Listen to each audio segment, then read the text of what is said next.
جو مجتہد جو بولتے ہیں کہ حدیث عام انسان کو سمجھ میں نہیں آ سکتی، اس کی جو وہ وجہ ہوتی ہے، ایک تو وجہ ہوتی ہے کہ صحیح حدیث ہے یا ضعیف ہے، دوسری وجہ ہے کہ ناسخ ہے یا منسوخ ہے، عام حدیث کون سی ہے، خاص کون سی ہے، تقیہ کے بیس پہ کون سی ہے، اور ویسے کون سی ہے، مطلق اور صحیح مقید کون حدیث سی بھائی، ہے۔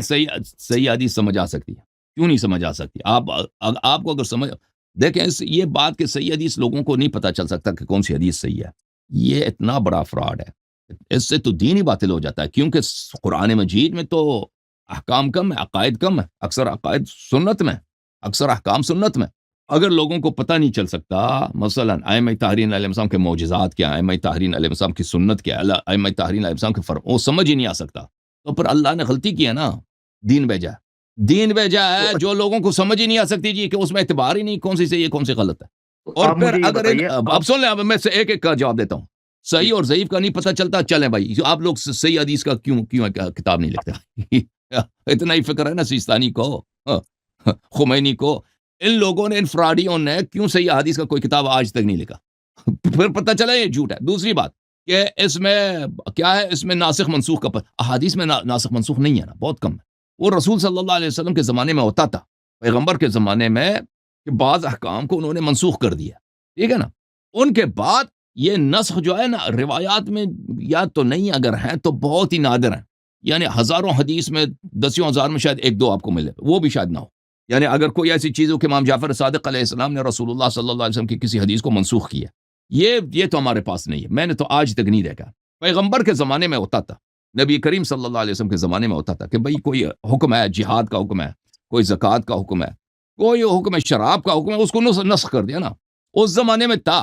اور وہ سب معلوم ہے کہ وہ کیا ہے، ائمہ طاہرین علیہ السلام کے حدیث میں ناسخ منسوخ نہیں ہے بھائی۔ باقی رہا عام خاص کی بات، یہ تو سب لوگوں کو پتہ چل جاتا ہے نا، عام خاص یہ کوئی مشکل کام ہی نہیں۔ آپ اخبار پڑھتے ہیں نا، آپ ٹی وی دیکھتے ہیں، ٹی وی میں بولنے والا اس میں دسیوں دفعہ عام خاص آ جاتا ہے، کوئی جملے عام ہوتے ہیں، کوئی جملے مخصوص ہوتے ہیں، وہ تو ہر ایک کو پتہ، جو یہاں پڑھیں گا وہ اصطلاح نہ بھی آتے ہو نا کہ عام ہے، خاص ہے، مطلق ہے، مقید ہے، یا مشروط ہے یا غیر مشروط ہے، وہ فوراً آپ کو پتہ چل جاتا ہے۔ یہ اصطلاحات نہ جاننے سے بھی کچھ نہیں ہوتا، ٹھیک ہے نا۔ یہ باتیں ان مولویوں کی، یہ فراڈ ہے۔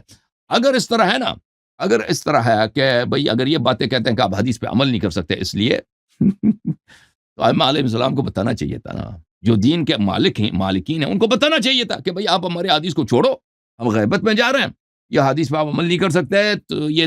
تم جا کے کسی اور کی پیچھا کرو نا،